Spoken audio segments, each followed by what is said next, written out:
Halo teman-teman ASN di seluruh Indonesia, senang sekali bisa kembali menemani Anda semuanya. Hari ini kita akan membahas topik yang sangat dekat dengan jati diri kita nih teman-teman.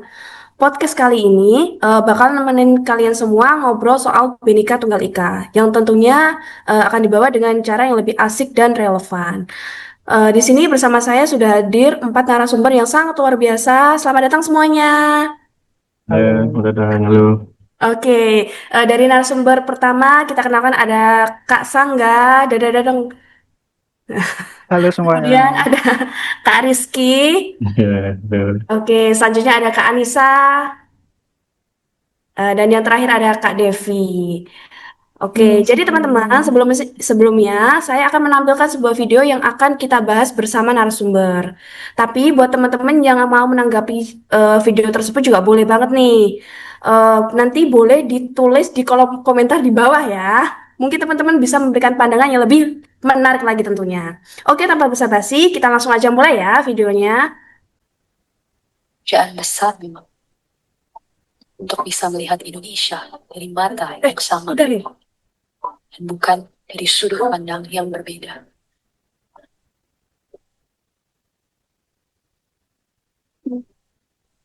Tetapi ini Indonesia, tanah kaya yang masyhur akan perbedaan dan keramahannya. Tanah lahirnya masyarakat yang terbuka dan memiliki daya juang tinggi. Cukuplah Indonesia diikat dan dirajut oleh Pancasila yang di bawah naungannya hidup kita damai dan tenteram selama berpuluh tahun. Mari beri Pancasila roh yang hidup, yang Bhinneka Tunggal Ika, yang walaupun berbeda, kita tetap satu, tetap Indonesia. Bhinneka Tunggal Ika.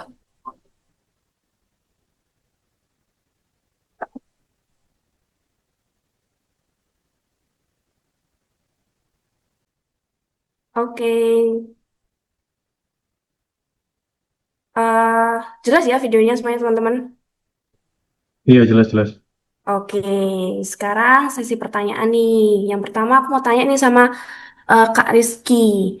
Kita mulai dari pertanyaan dasar dulu nih. Menurut Kak Rizky, apa sih makna persatuan dalam keragaman bagi bangsa Indonesia? Makna persatuan nih. Kalau kita ngomongin persatuan ya berarti sudah nggak ada lagi eh, isu-isu SARA kayak gitu kan ya. Bersatunya berbagai corak suku, agama, budaya, dan bahasa untuk jadi satu kesatuan yang utuh. Biar kita bisa hidup lebih harmonis, berlandaskan semua yang Bhinneka Tunggal Ika itu tadi. Hmm, Itu sih kalau dari saya. oke. Kalau dari Kak Sangga, gimana nih pendapat Kakak mengenai makna persatuan? Saya sih persatuan dalam keberagaman adalah kemampuan bangsa untuk hidup, bekerja, dan saling menghargai di tengah perbedaan suku, budaya, bahasa, dan agama tanpa menghilangkan identitas masing-masing itu. Perbedaan bukan penghalang, tetapi kekuatan untuk mencapai tujuan bersama, yaitu kesejahteraan dan keadilan sosial. Kita kan sebagai nakes ya, sebagai tenaga kesehatan, saya melayani pasien tanpa membedakan latar belakang budaya, agama, atau suku. Di suatu ruang pelayanan pun sama. Kita sebagai tenaga kesehatan bisa berasal dari berbagai daerah, namun tetap bekerja sama demi keselamatan dan kesehatan pasien. Begitu sih menurut saya. Hmm, oke, jawabannya sangat menarik ya teman-teman. Eh, Terus kalau Kak Anissa nih, bagaimana Bhinneka Tunggal Ika mencerminkan kondisi sosial masyarakat Indonesia saat ini?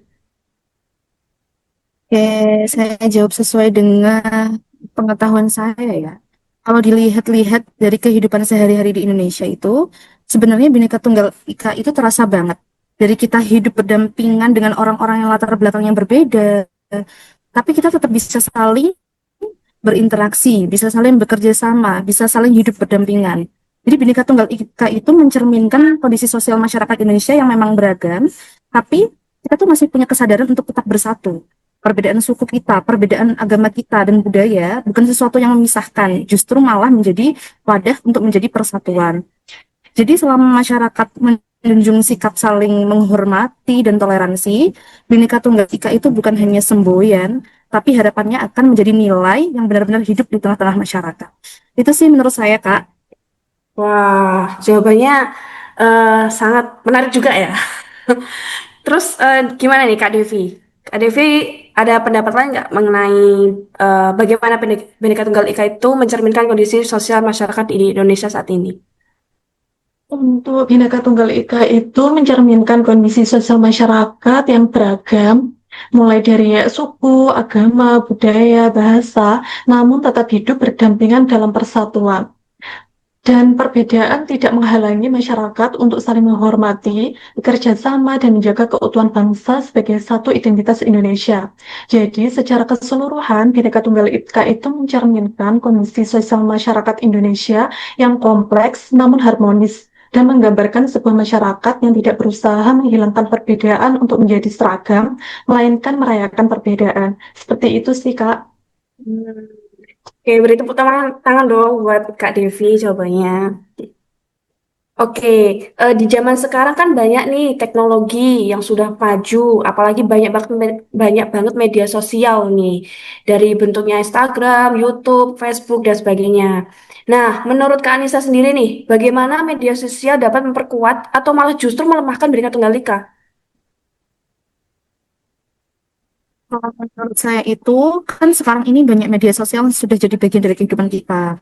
Jadi lewat media sosial kita bisa saling terhubung dengan orang-orang dari latar yang belakang yang berbeda-beda kan. Tapi kalau kita gunakan dengan bijak, media sosial itu bisa memperkuat Bhinneka Tunggal Ika.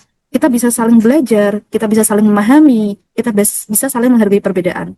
Tapi di sisi lain, media sosial apabila kita gunakan dengan eh, sebaliknya, justru itu akan hoax, menyebarkan kebencian. Nah, harapannya dari itu, kita harus bisa berpikir kritis dan bertanggung jawab dalam penggunaan media sosial secara bijak agar dapat mempersatukan bangsa kita seperti layaknya simbol seperti itu, Kak. Oke. Kalau menurut Kak Sangga, gimana? Menurut saya setuju sekali.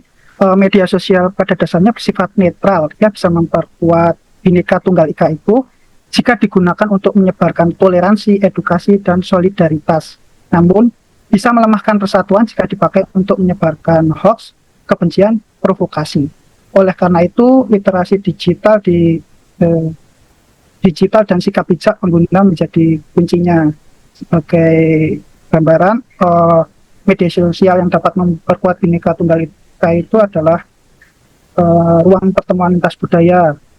Media sosial memungkinkan masyarakat dari berbagai suku, agama, dan daerah saling berinteraksi. Seperti konteks budaya daerah, tarian, bahasa, dan adatnya. Kemudian yang kedua untuk menyebarkan nilai toleransi dan persatuan, seperti kampanye positif dan solidaritas bencana. Kemudian yang ketiga untuk edukasi kebangsaan yang cepat dan luas. Nilai Pancasila ini, Bhinneka Tunggal Ika dan bela negara dapat disampaikan dengan bahasa ringan dan mudah diterima generasi muda. Contoh konkretnya seperti saat bencana banjir di Sumatera kemarin, media sosial menjadi sarana penggalangan bantuan lintas daerah dan latar belakang. Ini wujud persatuan yang nyata. Terima kasih. Oke, ya. Terus, kira-kira apa sih dampak negatif jika Bhinneka Tunggal Ika itu tidak diterapkan? Terus tantangan apa yang akan dihadapi bangsa Indonesia dalam menjaga Bhinneka Tunggal Ika saat ini? Mungkin bisa dimulai dari Kak Rizky nih. Gimana pendapatnya Kak Rizky? Nah, oke. Untuk dampak negatif ya, dampak negatif kalau Bhinneka Tunggal Ika itu nggak ada atau nggak bisa diterapin dengan baik. Ya perpecahan, yang pertama yang perpecahan, terus bisa-bisa nggak ada lagi negara kesatuan Republik Indonesia.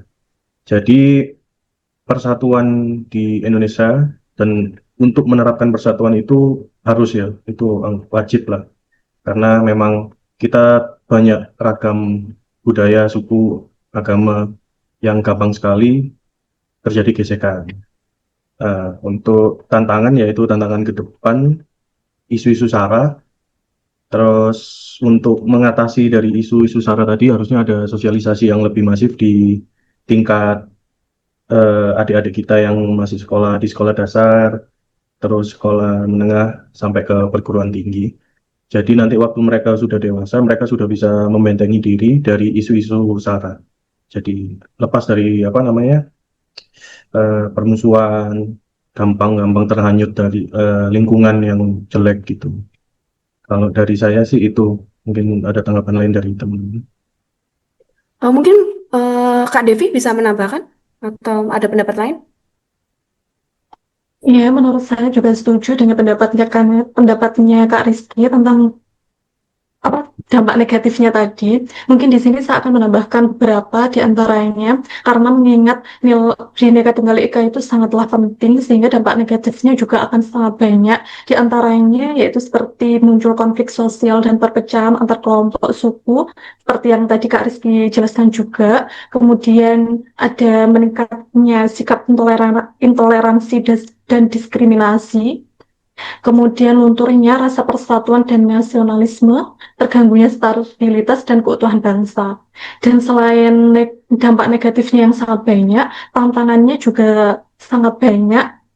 Di antaranya seperti penyebaran hoaks, ujaran kebencian yang saat ini marak banget di Indonesia, apalagi di media sosial, kemudian intoleransi yang berbasis suku, agama, dan budaya, kemudian memudarnya budaya gotong royong akibat gaya hidup modern yang lebih mementingkan diri sendiri,